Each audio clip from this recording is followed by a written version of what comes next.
সুপ্রিয় শিক্ষার্থী বন্ধুরা এবং আজকের এই ক্লাসটি যারা দেখছেন প্রিয় ভিউয়ার্স সবাইকে টাঙ্গাইল অনলাইন স্কুলের পক্ষ থেকে মোবারকবাদ এবং সালাম। আসসালামু আলাইকুম। আশা করি সবাই ভালো আছেন। সুপ্রিয় শিক্ষার্থী বন্ধুরা তোমরাও আশা করি ভালো আছো, আমিও ভালো আছি। আজকের এই ক্লাসে আমি অষ্টম শ্রেণী গণিত বিষয় নিয়ে তোমাদের মাঝে হাজির হয়েছি। তোমার প্রত্যাশা থাকবে তোমরা পুরো ভিডিওটি আমার সাথে দেখবে এবং যারা এখনো এই ভিডিওটি দেখছো অবশ্যই তোমরা খাতা এবং কলম নিয়ে বসে যাও। যে টাঙ্গাইল অনলাইন স্কুল করোনাকালীন সময়ে তোমাদের পাশে সব সময় আছে এবং থাকবে। সুপ্রিয় শিক্ষার্থী বন্ধুরা, আমরা ইতিপূর্বে অষ্টম শ্রেণীর গণিত বিষয়ের ষষ্ঠ অধ্যায়ের আমরা 3টি ক্লাস নিয়েছি। সরল সহজ সমীকরণ, প্রতিস্থাপন পদ্ধতিতে, অপনয়ন পদ্ধতিতে কিভাবে করতে হয় ইতিপূর্বে আমি দেখিয়েছি। আজকে আমরা দেখব বাস্তব ভিত্তিক অর্থাৎ বাস্তব সমস্যার সমাধানে সরল সহজ সমীকরণের প্রয়োগ, অর্থাৎ আমরা বাস্তব সমস্যাগুলো কিভাবে সরল সহজ সমীকরণের মাধ্যমে প্রয়োগ করে কিভাবে সেগুলো আমরা সমাধান করতে পারবো। তো সুপ্রিয় শিক্ষার্থী বন্ধুরা, আমরা স্ক্রিনে তোমরা দেখতে পাচ্ছ এখানে আমরা কি লেখা আছে তোমাদের, সরল সহজ সমীকরণের ধারণা ব্যবহার করে দৈনন্দিন জীবনে অনেক বাস্তব সমস্যা সমাধান করা যায়। সকল সমস্যার সমাধানের জন্য নিচের ধাপ অবলম্বন করলে খুব সহজেই সমীকরণ গঠন ও তার সমাধান করতে পারবে। ধাপ 1, প্রথমে তোমরা সমস্যাটি মনোযোগ সহকারে পড়বে এবং কি তথ্য দেওয়া আছে আর কি তথ্য প্রয়োজন তা বের করবে। তারপর অজানা তথ্যকে বীজগণিতিক প্রতীক দ্বারা তোমরা প্রকাশ করবে আর দেওয়া তথ্যের ভিত্তিতে সমস্যাটিকে গাণিতিক সমীকরণ দ্বারা প্রকাশ করবে। আর প্রকাশ করার পর তারপরে তোমরা যে কোনো একটি পদ্ধতি অর্থাৎ প্রতিস্থাপন অথবা অপনয়ন পদ্ধতি যে কোনো একটি পদ্ধতি ব্যবহার করে তোমরা সমস্যাটি সমাধান করবে। তাহলে আজকে আমরা দেখব এভাবে এরকম একটি সমস্যা কিভাবে সমাধান করা যায়। তো আমার প্রত্যাশা থাকবে তোমরা ভিডিওটি নিজেরাও দেখবে এবং শেয়ার করবে যাতে অন্যরাও দেখার সুযোগ পায়, এবং তোমরা অবশ্যই ভিডিওতে লাইক করবে, কমেন্টস করবে এবং আমার এই চ্যানেলটি তোমরা সাবস্ক্রাইব করবে যারা করনি, আর যারা করেছো তাদেরকে ধন্যবাদ। আমরা প্রথমেই একটি সমস্যায় আমরা চলে যাচ্ছি। এখানে আমরা স্ক্রিনে দেখতে পাচ্ছি একটি দোকানদার, সে চা তৈরি করছে এবং সে আরো বিস্কিট বা অন্যান্য জিনিসও বিক্রি করে। এখানে আমরা দেখতে পাচ্ছি সেখানে আমাদের কিছু লোককে তার দোকানে কাস্টমারদের সে চা দিয়ে গেছে, 4 কাপ চা, 5 পিস বিস্কিট, মোট 26 টাকা। আর এই টেবিলে সে 2 কাপ চা, 2 পিস বিস্কিট দিয়েছে, তার মূল্য 12 টাকা। তাহলে আমরা দুইটা টেবিলে আমাদের দুইটা মেনু দেওয়া আছে, সেই মেনুতে কিছু তথ্য দেওয়া আছে বা বিল দেওয়া আছে। আমরা এটাকে যদি আমরা লিখি প্রশ্ন আকারে, 4 কাপ চা, 5 পিস বিস্কুটের দাম 26 টাকা, 2 কাপ চা আর 2 পিস বিস্কুটের দাম 12 টাকা, তাহলে 1 কাপ চা এবং 1 পিস বিস্কুটের দাম কত? তাহলে এটাকে আমরা কি বাস্তব সমস্যা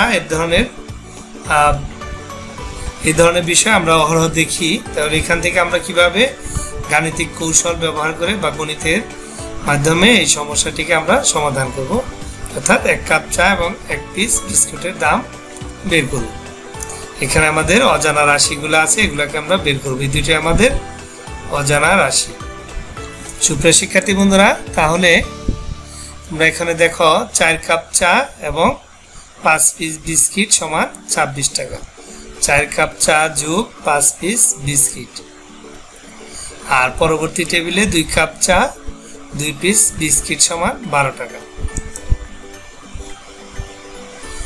তৃতীয় শর্তের সাথে যদি আরো 2 কাপ চা এবং 2 পিস বিস্কুট যোগ করি তাহলে এখানে আমাদের কি হয়,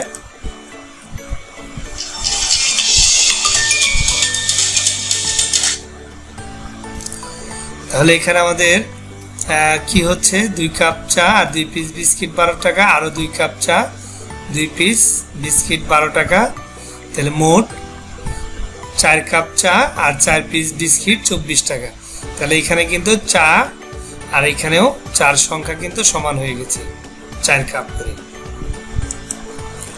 তাহলে এখান থেকে আমরা 5 পিস বিস্কিট, এখানে 4 পিস বিস্কিট, তাহলে এখান থেকে কিন্তু আমরা 1 পিস বিস্কিটের দাম বের করতে পারি। তাহলে 26 বিয়োগ 24 সমান 2 টাকা। তাহলে 1 পিস বিস্কিটের দাম আমরা পেয়ে গেলাম 2 টাকা।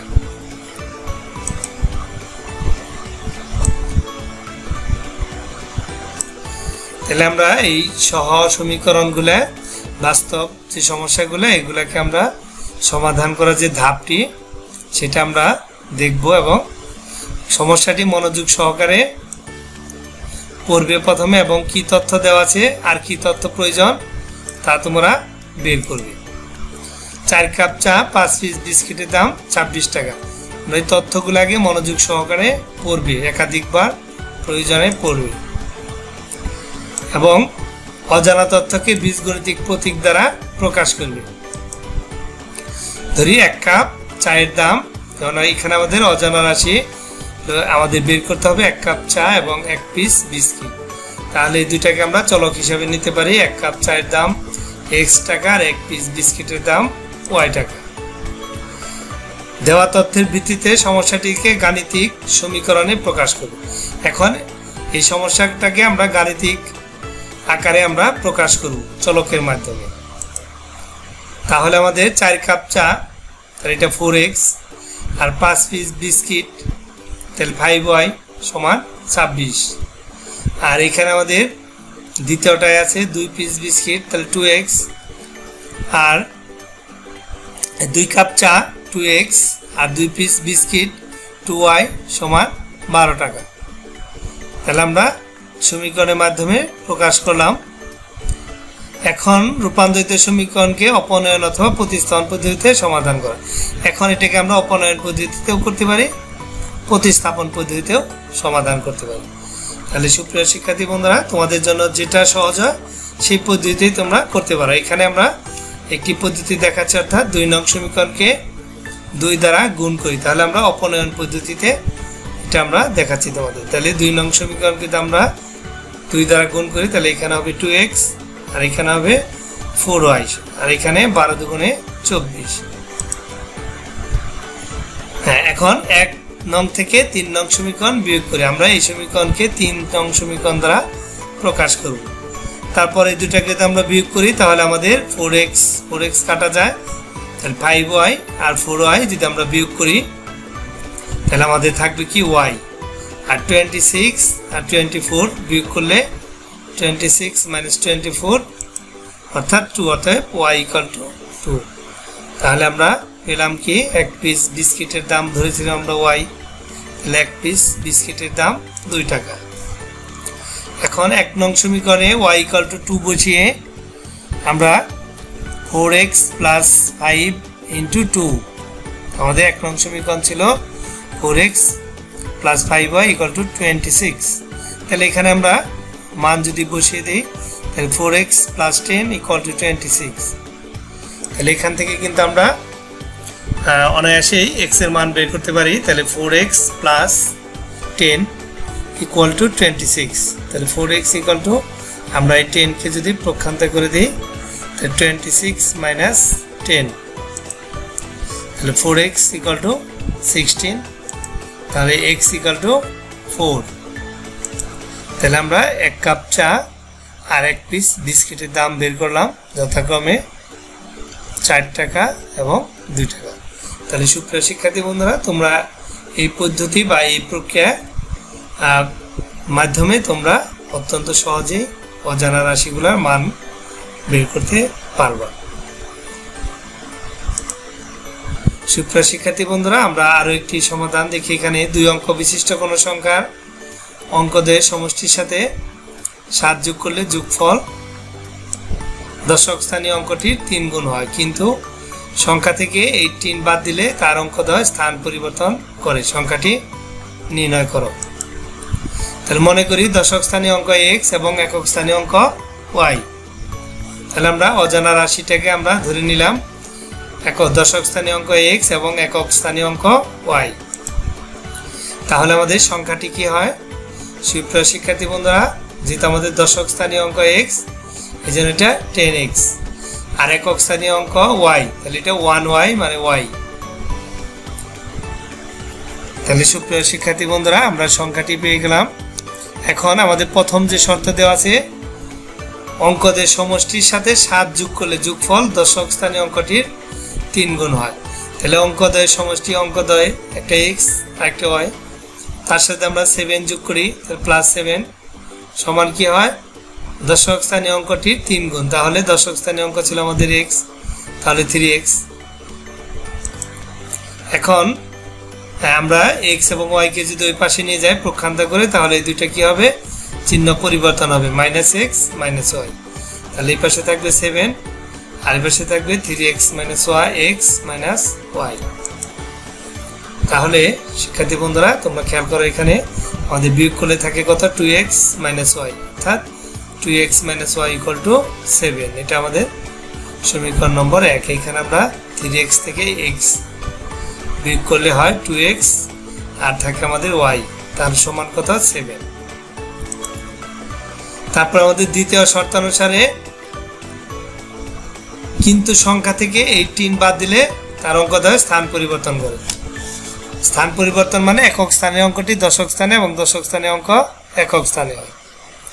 তাহলে আমরা দ্বিতীয় শর্তটা আমরা দেখব সংখ্যা থেকে, অর্থাৎ সংখ্যাটি ছিল আমাদের কত? 10x + y। সংখ্যাটি থেকে 18 বাদ দিলে -18, আর অঙ্কদ্বয় স্থান পরিবর্তন করে, অর্থাৎ একক স্থানের জায়গায় আসবে দশক স্থানীয় অঙ্ক, দশক স্থানের জায়গায় আসবে একক স্থানীয় অঙ্ক। তাহলে দশক স্থানের জায়গায় একক স্থানীয় অঙ্ক আসলে 10y, আর একক স্থানের জায়গায় দশক স্থানীয় অঙ্ক গেলে +x। তাহলে এখানে আমাদের 10x, আর এই x যদি এই পাশে আসে তাহলে -x, আর এখানে আছে আমাদের y, আর এই yটা যদি 10y যদি এই পাশে প্রক্ষান্ত করে আমরা নিয়ে আসি, তাহলে হবে আমাদের -10y। আর 18 আছে, এটা মাইনাস, এটাকে যদি আমরা প্রক্ষান্ত করে ডান পাশে নিয়ে যাই তাহলে এটা হবে প্লাস। তাহলে এখন যদি আমরা যোগ বিয়োগ করি, দেখো এখানে 10x থেকে x গেলে 9x, আর 10y থেকে y গেলে -9y = 18। সুপ্রিয় শিক্ষার্থী বন্ধুরা, আমি প্রত্যাশা করছি তোমরা অঙ্কটি অবশ্যই বুঝতে পারছো। তারপরেও যদি কারো সমস্যা হয় অবশ্যই কমেন্টসে লিখবে তোমরা। তাহলে এখানে আমাদের 9 আমরা কমন নিতে পারি। তাহলে 9 কমন নিলে এখানে থাকে x - y = 18। তাহলে আমরা x - y = 18 কে আমরা 9 দ্বারা ভাগ করলে 2 হয়। তাহলে x - y = 2, সমীকরণ নম্বর 2। এখন আমরা 1 এবং 2 নং সমীকরণ থেকে যে কোনো একটা পদ্ধতি ব্যবহার করে আমরা মান বের করতে পারব। তাহলে 1 নং সমীকরণ থেকে 2 নং সমীকরণ বিয়োগ করে যদি আমরা 1 নং থেকে 2 নং বিয়োগ করে দেই, তাহলে দেখো এখানে y -y, এখানেও -y আছে, তাহলে কিন্তু আমাদের বিয়োগ করলে y চলে যাবে। তাহলে আমরা 2x - y, তাহলে বিয়োগ করলে হবে -x, আর এটা হবে -7 +y। বিয়োগ করলে এটা রাশির চিহ্ন পরিবর্তন হয়ে যায়, তাহলে -x হবে +y, আর এই পাশে আছে আমাদের 7 - 2। তাহলে এখন যদি আমরা দেখো আমাদের y কাটা যায়, তাহলে থাকে আমাদের 2x - x। 2x থেকে আমরা x বিয়োগ করলে কত হয়? আমাদের x। আর 7 থেকে 2 বিয়োগ করলে 5, তাহলে x = 5।